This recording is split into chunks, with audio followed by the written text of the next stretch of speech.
నాకు సెక్స్ సామర్థ్యం తక్కువగా ఉంది. సెక్స్లో మంచి స్టామినా రావాలంటే ఎటువంటి ఆహారం తీసుకోవాలి? సెక్స్ సామర్థ్యం తక్కువ అంటే ఆహారంతో ఉండే తక్కువ అండి. ఆహారం లోపం వాడు అసలు తిండి లేని వాడైతే ఆ జనరల్ వీక్నెస్లో సెక్స్ చేయలేకపోతే, తిండి లేని వాడైతే, ఒక రోగిష్టి అయితే, ఒక అనారోగ్యంతో వ్యక్తి అయితే తప్ప తిండితో సంబంధం లేదు. ఒక రోగిష్టి జనరల్ వీక్నెస్ మీద చేయలేకపోవచ్చు. తిండి లేనివాడు తిండి లేకపోవడంలో వీక్నెస్లు చేయరు, రెండే కారణం. కానీ మామూలుగా ఉండి వాడు పనులన్నీ చేసుకుంటూ, వాడు రోజువారి పనులు చేసుకుంటూ ఉండి సెక్స్లో వాళ్ళు చేయలేకపోతా అంటే అక్కడ ఆహార లోపం కారణం కాదు, అది గుర్తించండి. ఏం తింటే మాకు సెక్స్ బాగా పవర్ఫుల్గా వస్తుంది, అక్కడ తిండితో సంబంధం లేదు. అక్కడ ఉన్నదేంటి ఎక్కడ ఉందండి మెయిన్గా, అక్కడ మెయిన్గా అక్కడ ఏమైనా డిసీజ్ ఉందా, షుగర్ ఉందా, బీపీ ఉందా, లేదైనా మందులు వాడుతున్నారా, ఆ మందుల యొక్క దుష్ప్రభావం ఉందా, లేకపోయినట్లయితే సైకలాజికల్ ఫ్యాక్టర్స్ ఏమైనా ఉన్నాయా. అది సైకలాజీ చాలామంది యాంగ్జైటీ ఉందా, టెన్షన్ ఉందా, స్ట్రెస్ చాలా ఇంపార్టెంట్ రోల్ ప్లే చేస్తుంది.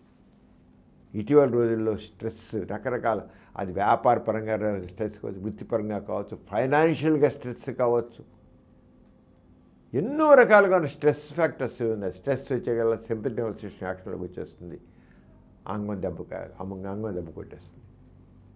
అంచేత ఏదో వయాగ్రా చేసుకుందాం పోతుంది ఇలా కాదు, లేదా తిండి సరి తింటలే కనుక అనుకోవడం కాదు. సెక్షువల్ ప్రాబ్లమ్స్ని ఎనలైజ్ చేయాలి. కారణం ఏంటి, ఏదైనా ఎనలైజ్ చేస్తేనే సరిగ్గా ఉంటుంది. ఏదో వయాగ్రా బిల్ల చేసుకుందాం దాంతో నేను సెట్ అయిపోతామంటే కరెక్ట్ కాదు అవరు కూడా. అంచేత కారణం ఏంది ఫ్యాక్ట్ అని చూసి దానిపై వేస్తే తప్పకుండా చక్కగా అవుతాయి. ఒక గుండె జబ్బు వస్తే అన్ని పరీక్షలు చేయట్లేదా, ఒక నరాల జబ్బు వస్తే అన్ని పరీక్షలు చేయట్లేదా, ఆ పరీక్షల ప్రకారం ఆరంగానే సెక్స్ విషయంలో కూడా కారణం ఏంటి ఫైండ్ అవుట్ చేసి దాని ప్రకారం చికిత్స చేస్తే సరిగ్గా. అదిగా బెల్ల వేసేసుకుని ఒక ఇంజక్షన్ చేసుకుందాం అనుకునేది కరెక్ట్ కాదు. అందువల్ల ఏదో కొంత టెంపరీగానే అసలు రూట్ కాదు ఏంటో తెలుసుకోకుండా చేసేది కరెక్ట్ వైద్యం కాదు. వైద్యం చేయించుకోవాలంటే మాత్రం కరెక్ట్గా టెస్టులు చేయించుకుని దాని చేయించుకోవడం కరెక్ట్ పద్ధతి అవుతుంది. అది కాన్వెంట్ చూసి దాని ప్రకారం చేయాలి.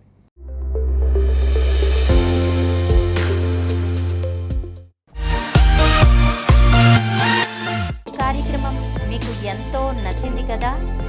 ఇటువంటి మరిన్ని వీడియోల కోసం అనతి కాలంలోనే 21 కోట్ల వ్యూస్ సాధించిన సమరం ఛానల్ సమర్పించు సమరం మీకోసం ఛానల్కు సబ్స్క్రైబ్ చేయండి, లైక్ చేయండి, మీ ఫ్రెండ్స్కి షేర్ చేయండి. అలాగే ప్రక్కనున్న గంట సింబల్ని ప్రెస్ చేయడం మర్చిపోకండి.